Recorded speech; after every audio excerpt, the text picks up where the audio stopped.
Tonight, the coronavirus in America and the stark new warning. Dr. Anthony Fauci telling Congress the U.S. could hit 100,000 cases a day. 16 states now pausing or rolling back reopenings ahead of July 4th. Will California announce new stay-at-home orders as cases explode? In Texas, a new single-day record. And what Fauci said on a new testing strategy.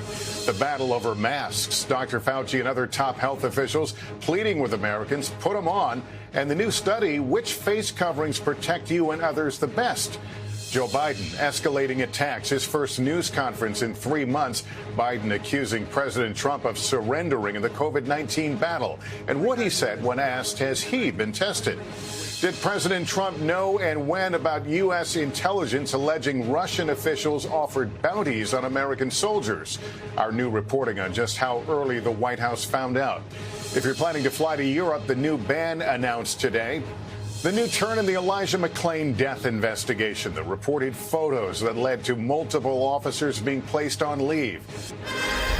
This is NBC Nightly News with Lester Holt. Good evening, everyone, from our Los Angeles studio tonight. California, one of several states that appears to be losing the battle against COVID-19, urgently rushing to try and turn back the clock on reopening as America's top infectious disease doctor, Anthony Fauci, warned the U.S. could soon hit 100,000 new cases per day and that the U.S. is not in total control of the pandemic. Tonight, cases going up, hospital capacity going down across America's hard-hit Sun Belt. Our team is in place, and we start tonight with Miguel Almaguer.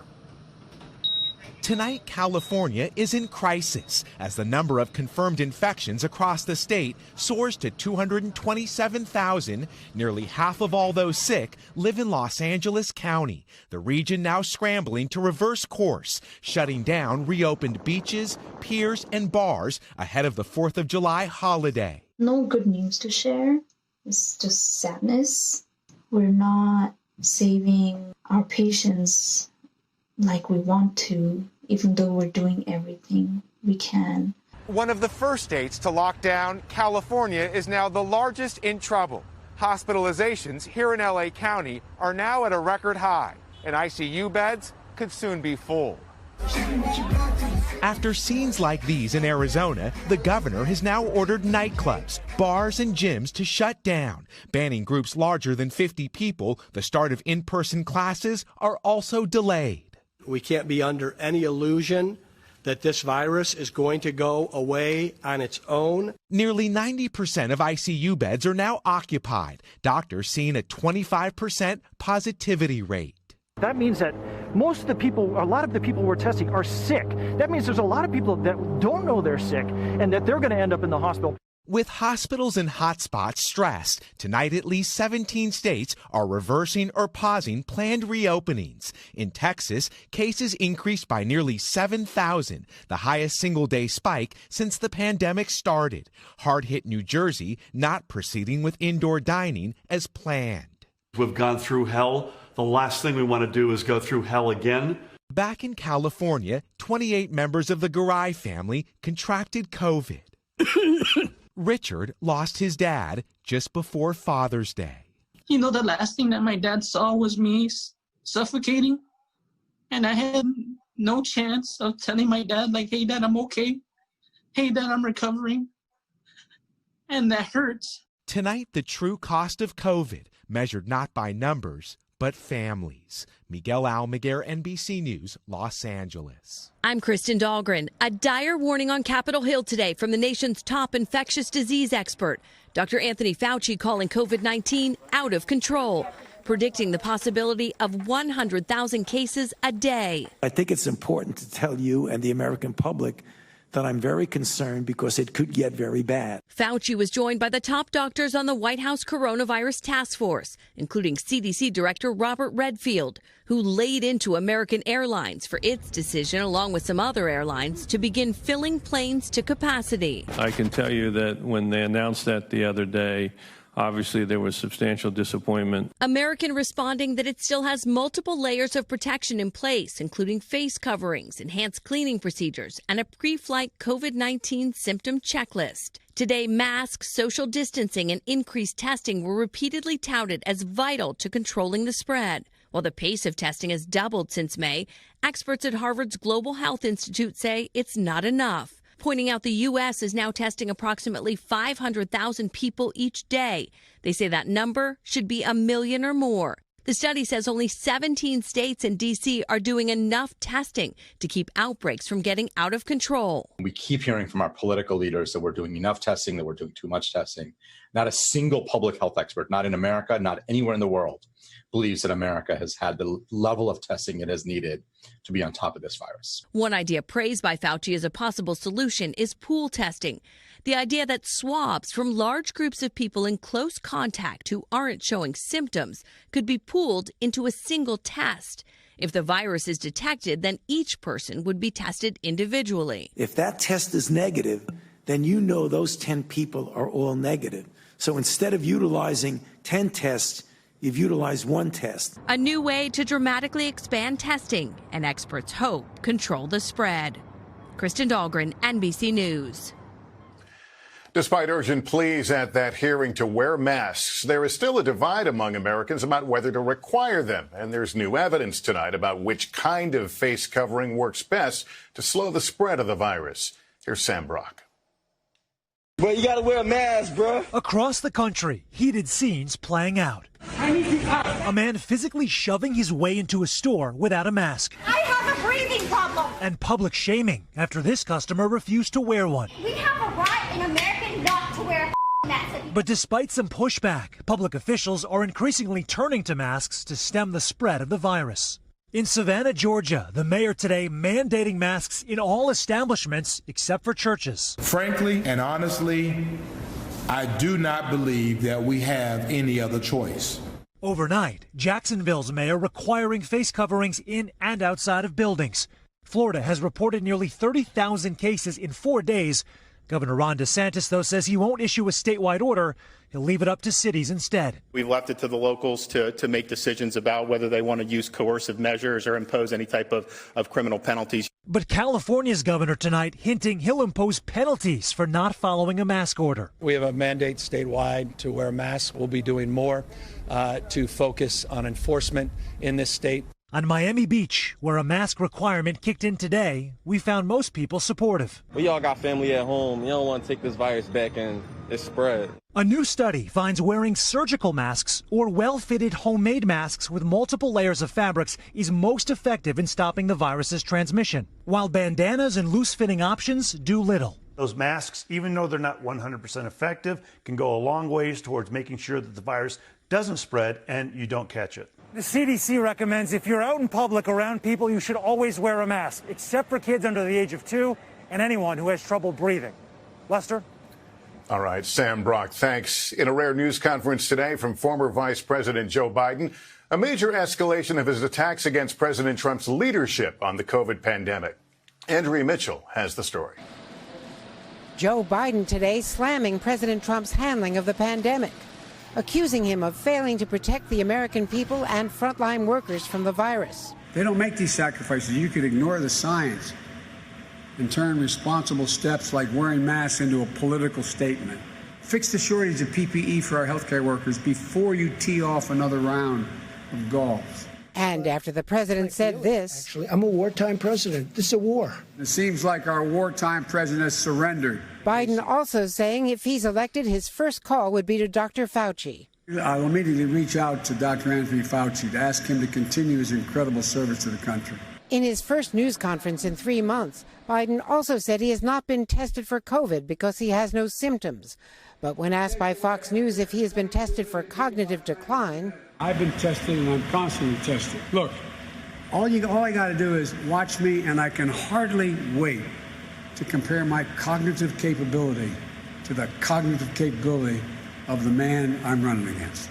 Biden said he will announce his running mate next month, a few weeks before he is nominated in Milwaukee. The Democratic convention will be largely virtual. Unlike the president, Biden is not holding any rallies and will not have a traditional convention because of the pandemic. Lester? Andrea Mitchell tonight. Thank you. There's growing outrage this evening over reports that Russia offered to pay the Taliban to target U.S. soldiers in Afghanistan, and new questions about if and when President Trump received intelligence briefings about it. Kristen Welker has the latest. Bipartisan lawmakers briefed at the White House today demanding answers as information mounts suggesting Russians offered the Taliban money for killing U.S. soldiers in Afghanistan. Our focus was, what did the president know and when did he know it? Press Secretary Kayleigh McEnany said that while the president was not initially briefed because of conflicting intelligence, he has now been. That does not change the fact that there is no consensus on this intelligence that still has yet to be verified. On Friday, the president insisted he had never been told about the plot. But the New York Times reports the president received a written briefing in February, but it is not known if he read it. Under scrutiny, an April 2019 car bombing that killed 3 Marines. And according to the AP and confirmed by NBC News, top officials in the White House were made aware of the scheme in 2019. The AP reports it was included in the president's daily brief and that his then National Security Advisor John Bolton briefed him. Bolton declined to comment, but accused the president of failing to protect Americans.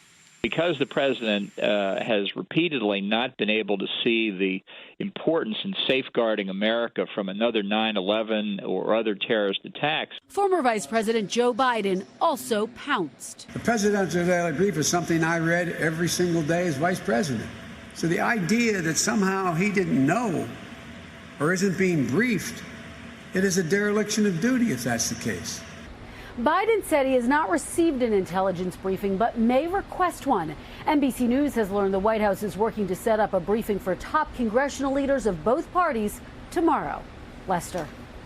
All right, Kristen Welker, thank you. This country got a harsh reality check from Europe today on the COVID crisis. As the EU opens up again to the outside world, American travelers are still banned for now. With that story, here's Richard Engel. Europe is opening up, relaxing travel restrictions starting tomorrow to salvage the summer tourism season. But Americans aren't welcome. Today, the European Union released a list of 14 nations from outside the European bloc cleared for travel based on COVID levels. The U.S. isn't on the list, and in a wake-up call on how others perceive Americans now, Russia and Brazil also didn't make the cut. The countries that did include Canada, Japan, South Korea, New Zealand, and Rwanda. President Trump says the U.S. is leading the way on COVID. I saved hundreds of thousands of lives. But new cases in the U.S. have been hitting record levels, recently averaging about 10 times as many as across the EU. And it isn't just numbers. European governments and citizens have been horrified at Americans refusing to wear masks. You gotta wear a mask, bro. And bursting into stores without them. The videos of American COVID rage and denial have become fodder for European tabloids. So Europe decided the U.S. isn't healthy enough to travel. Some Americans living abroad agree. I think it's incredibly smart, and it's really just quite sad that the U.S. is on that list. The EU restrictions are set to be reviewed in 2 weeks. But as things stand now, they might not be relaxed after the first go-around. Lester? All right, Richard Engel tonight. Thank you. In 60 seconds, multiple police officers placed on leave in Colorado after an alleged incident near the site of Elijah McClain's deadly encounter with police. Breaking news tonight of the death of Rayshard Brooks, a judge in Atlanta ruling that Garrett Rolfe, the former police officer who shot and killed Brooks, can be freed on a $500,000 bond while his felony murder case is pending. And a new turn in another case we have been reporting on, the death of Elijah McClain in the custody of Aurora, Colorado police. Multiple officers now placed on leave after a report about inappropriate photos. Here's Gabe Gutierrez with that. As protests mount in Colorado over the death of Elijah McClain, the Aurora Police Department has now placed multiple officers on paid administrative leave after it says another officer reported that they took potentially inappropriate pictures near the site of McClain's fatal encounter with police. You know, just when you think Aurora police can't get any worse, they find a new low. The pictures in question here have not been publicly released, as the department says it's reviewing an internal investigation. No comment today from the police union. Stop. I have a right to stop you because you're being suspicious. Officers stopped McClain last August after a 911 caller reported a sketchy-looking man with a mask. McLean's family says he'd been walking home and that he sometimes wore a ski mask to keep warm because he was anemic. No, let go of me. An internal investigation found the officers followed policies. The district attorney declined to charge them. But last week, Colorado's governor appointed the state's attorney general as a special prosecutor. Why wasn't a special prosecutor appointed sooner? We have a system of local control in our state, so it automatically goes to the DA. The DA took a look at it. Do you disagree with what the DA found? Well, I lack confidence in what the DA found. This is all related to systemic and institutional racism. April Alexander is a professor at the University of Denver and a local organizer of Black Lives Matter. People are realizing this is happening in my community, and they're wondering what stories didn't get told. It's worrisome that people in the Denver metro area, people in Colorado, did not know Elijah McClain's name until a few weeks ago. They know now. Gabe Gutierrez, NBC News, Aurora, Colorado. And up next for us tonight, what's behind the striking racial imbalance in the mental health system? Back now with our series, Inequality in America. Tonight, we're shining a light on an issue so many Black Americans face when they seek help for their mental health. More now from Kate Snow. Mental health is something that you're open about. About a year ago, Cheryl Anscombe and Raheem Jackson were expecting a new baby. They had recently moved, and Cheryl switched jobs. Can you describe how you were feeling? Just really a lot of pressure, very heavy and fearful. Anxious? Very anxious. She found a therapist in a suburb of Philadelphia who was white. It felt like she just wasn't getting it, and I could tell it was from, the cultural differences, but I felt like I couldn't be myself in the session. I could imagine particularly white people hearing that story and thinking, well, but it doesn't matter what color your skin is. Yes, it does. And it's not necessarily a matter of the color of skin, it's more of the cultural backgrounds. Raheem has found a similar disconnect in his 9-year recovery from alcohol and drugs. I'd be in a meeting and I couldn't tell my story fully and honestly because I didn't want to offend the white people in the room. Both tried to find Black therapists. And I was wondering, where are all the Black therapists? Are they hiding underneath a rock? I wanted a Black male therapist. Could you find one? I could not find one for my life. In the U.S., just 4% of psychologists are Black and only 2% of psychiatrists, including Dr. Brandy Jackson in Chicago. She went to medical school only after traveling to Uganda and seeing Black doctors at work. I believe strongly that it's impossible for us to really become something in which we cannot first envision in our mind. And when we think of a doctor, we definitely don't default to thinking about a Black person. Added to that, she says many in the Black community are raised to distrust psychological help. Black Americans are about half as likely as white Americans to use mental health services. I think we still have a lot of reckoning to do in the Black community with regards to the stigma around mental illness. So when the time comes for those of us who are becoming doctors to pick a specialty, I think there's that extra layer there. Are there enough people like you to go around? I wish there were. I wouldn't. The unfortunate answer is no right now, but I'm an optimist. Dr. Jackson's new website is designed to help draw more Black people into the field. Cheryl did eventually find a new therapist who's Black. And it's been a day and night difference. She definitely understands my version of the struggle. Just working with her has been really beneficial for me. Finding a connection that's still rare in this country. Kate Snow, NBC News, Chicago. That's Nightly News for this Tuesday. I'm Lester Holt. For all of us at NBC News, take care of yourself and each other. Hey, NBC News viewers, thanks for checking out our YouTube channel. Subscribe by clicking on that button down here and click on any of the videos over here to watch the latest interviews, show highlights, and digital exclusives. Thanks for watching.